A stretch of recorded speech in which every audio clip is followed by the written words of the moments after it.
Hello and welcome to Next News.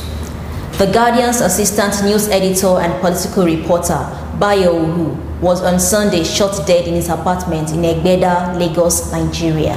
Mr. Uhu was getting set to attend a church service when the gunman came knocking on his door at about 6:52 a.m.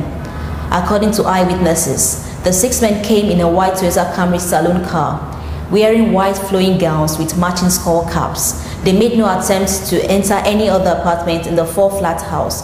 Mr. Uhu heard a knocking on his door, and as he opened the front door to ask who was knocking, the gunman hit him with a volley of bullets.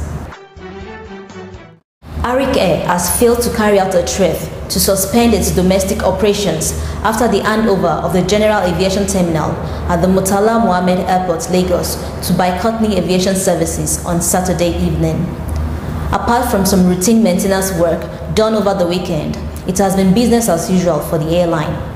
Prior to the handover, Arik Air operated its domestic services from the General Aviation Terminal, and in a swift reaction, the airline on Thursday threatened to halt its services if the federal government fails to revert the planned handover. The Central Bank of Nigeria said in Abuja on Sunday that it had concluded the auditing of 21 of the country's 25 banks.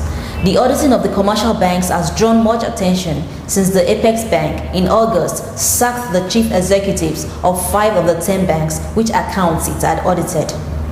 A statement signed by the CBN spokesman, Mohammed Abdullahi, says significant progress had been made in the auditing of Citibank, Stanbic IBTC Bank PLC, and Standard Chartered Bank. The refusal of the Independent National Electoral Commission (INEC) to announce the result of Ekrema Constituency 2 rerun election into the Bayelsa State House of Assembly is now constitution in the state. The Court of Appeal sitting in Port Harcourt had ordered INEC to conduct a rerun between the candidates of Labour Party and the Movement for the Restoration and Defence of Democracy after disqualifying the PDP candidate, Selekitimbi Ebiotu, and disqualifying him from further participation in the polls. The resident electoral commissioner ordered that the result collation be moved to Yenagwa from Ekeremo, where the election took place, and that the result will be announced by 10 a.m. on Sunday. Following cases of importation of unwholesome drugs into Nigeria by Chinese companies, the government of China has formally apologized for flooding the country with such harmful products.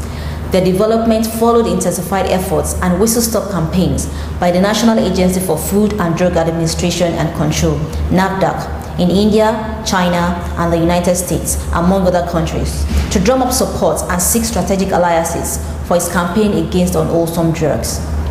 Rendering his apology in Abuja, Chinese ambassador to Nigeria, Rong Yansung, who noted that Nigeria was the country's most important trade partner in Africa, regretted the importation of fake drugs into the country by some Chinese nationals.